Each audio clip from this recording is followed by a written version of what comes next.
Hello and welcome to Black History Network. Here we speak about culture, people, places, and pivotal moments in history among Black people all across the world. Today's video is our namesake video. The channel is named after Black History Month, so we shall dive into the origin of this month of celebration and the influential people behind its creation. Black History Month is an annual celebration of achievements by African Americans and a time for recognizing the central role of blacks in U.S. history. Also known as African American History Month, the event grew out of Negro History Week, the brainchild of noted historian Carter G. Woodson and other prominent African Americans. Since 1976, every U.S. president has officially designated the month of February as Black History Month. Other countries around the world, including Canada and the United Kingdom, also devote a month to celebrating Black history. The story of Black History Month begins in Chicago during the summer of 1915. An alumnus of the University of Chicago, Carter G. Woodson traveled from Washington, D.C. to participate in a national celebration of the 50th anniversary of emancipation sponsored by the state of Illinois. Thousands of African Americans traveled from across the country to see exhibits highlighting the progress their people had made since the destruction of slavery. Awarded with a doctorate in Harvard 3 years earlier, Woodson joined the other exhibitors with a Black History display. Despite being held at the Coliseum, the site of the 1912 Republican Convention, an overflow crowd of 6,000 to 12,000 waited outside for their turn to view the exhibits. Inspired by the 3-week celebration, Woodson decided to form an organization to promote the scientific study of Black life and history before leaving town. On September 9th, Woodson met at the Wabash YMCA with A.L. Jackson and 3 others and formed the Association for the Study of Negro Life and History, the ASNLH. Woodson hoped that others would popularize the findings that he and other Black intellectuals would publish in the Journal of Negro History, which he established in 1916. As early as 1920, Woodson urged civic Black organizations to promote the achievements that researchers were uncovering. A graduate member of Omega Psi Phi, he urged his fraternity brothers to take up the work. In 1924, they responded with the creation of Negro History and Literature Week, which they renamed Negro Achievement Week. Their outreach was significant, but Woodson desired greater impact. As he told an audience of Hampton Institute students, "We're going to back that beautiful history and it is going to inspire us to greater achievements." In 1925, he decided that the association had to shoulder the responsibility. Going forward, it would both create and popularize knowledge about the Black past. He sent out a press release announcing Negro History Week in February 1926. Woodson chose February for reasons of tradition and reform. It is commonly said that Woodson selected February to encompass the birthdays of 2 great Americans who played a prominent role in shaping history, namely Abraham Lincoln and Frederick Douglass, whose birthdays are the 12th and the 14th respectively. More importantly, he chose them for reasons of tradition. Since Lincoln's assassination in 1865, the Black community, along with other Republicans, had been celebrating the fallen president's birthday. And since the late 1890s, Black communities across the country have been celebrating Douglass. Well aware of the pre-existing celebrations, Woodson built Negro History Week around traditional days of commemorating the Black past. He was asking the public to extend their study of Black history, not to create a new tradition. In doing so, he increased his chances for success. Yet Woodson was up to something more than building on tradition. Without saying so, he aimed to reform it from the study of 2 great men to a great race. Though he admired both men, Woodson had never been fond of the celebrations held in their honor. He railed against the ignorant spellbinders. These spellbinders, as Woodson referred to them, addressed large gatherings and displayed their lack of knowledge about the men and their contributions to history. More importantly, Woodson believed that history was made by the people, not simply or primarily by great men. He envisioned the study and celebration of the Negro as a race, not simply as the producers of a great man. And Lincoln, however great, had not freed the slaves. The Union Army, including hundreds of thousands of Black soldiers and sailors, had done that. Rather than focusing on two men, the black community, he believed, should focus on the countless black men and women who had contributed to the advance of human civilization. From the beginning, Woodson was overwhelmed by the response to his call. Negro History Week appeared across the country in schools and before the public. The 1920s was the decade of the New Negro, a name given to the post-war generation because of its rising racial pride and consciousness.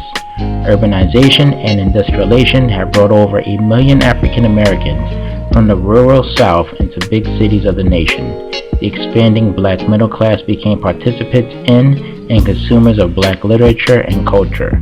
Black history clubs sprang up, teachers demanded materials to instruct their pupils, and progressive white people stepped in and endorsed the efforts. Woodson and the association scrambled to meet the demand. They set a theme for the annual celebration and provided study materials, pictures, lessons for teachers, plays for historical performances, and posters of important dates and people. Provision, with a steady flow of knowledge, high schools and progressive communities formed Negro History Clubs to serve the desire of history buffs to participate in the re-education of black folks and the nation. The ASNLH formed branches that stretched from coast to coast. In 1937, at the urging of Mary McLeod Bethune, Woodson established the Negro History Bulletin, which focused on the annual theme.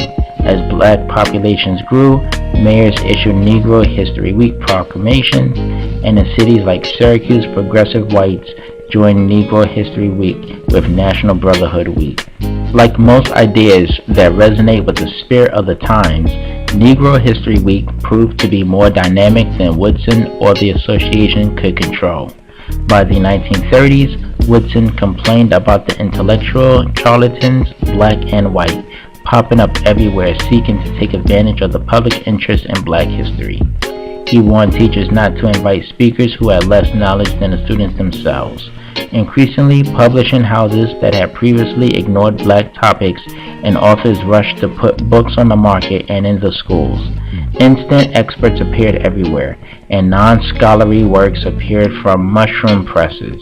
In America, nothing popular escapes either commercialization or eventual trivialization, and so Woodson, the constant reformer, had his hands full in promoting celebrations worthy of the people who had made the history. Well before his death in 1950, Woodson believed that the weekly celebrations, not the study or celebration of black history, would eventually come to an end. In fact, Woodson never viewed black history as a one-week affair. He pressed for schools to use Negro History Week to demonstrate what students learned all year. In the same vein, he established a Black Studies Extension program to reach adults throughout the year. It was in this sense that blacks would learn of their past on a daily basis that he looked forward to the time when an annual celebration would no longer be necessary. Generations before Morgan Freeman and other advocates of all-year commemorations, Woodson believed that black history was too important to America and the world to be crammed into a limited time frame. He spoke of a shift from Negro History Week to Negro History Year. In the 1940s, efforts began slowly within the black community to expand the study of black history in the schools and public history celebrations before the public. In the South, black teachers often taught Negro history as a supplement to United States history. One early beneficiary of the movement reported that his teacher would hide Woodson's textbook beneath his desk to avoid drawing the wrath of the principal. During the Civil Rights Movement in the South, the Freedom Schools incorporated black history into the curriculum to advance social change. The Negro History Movement was an intellectual insurgency that was part of every larger effort to transform race relations. The 1960s had a dramatic effect on the study and celebration of black history. Before the decade was over, Negro History Week would be well on its way to becoming Black History Month. The shift to a month-long celebration began even before Dr. Woodson's death. As early as 1940s, blacks in West Virginia, a state where Woodson often spoke, began to celebrate February as Negro History Month. In Chicago, a non-forgotten cultural activist, Frederick H. Hammurabi, started celebrating Negro History Month in the mid-1960s. Having taken an African name in the 1930s, Hammurabi used his cultural center, the House of Knowledge, to fuse African consciousness with the study of the Black past. By the late 1960s, as young blacks on college campuses became increasingly conscious of links with Africa, Black History Month replaced Negro History Week at a quickening pace. Within the association, younger intellectuals, part of the Awakening, prodded Woodson's organization to change with the times. They succeeded. In 1976, 50 years after the first celebration, the association used its influence to institutionalize the shifts from a week to a month and from Negro history to Black history.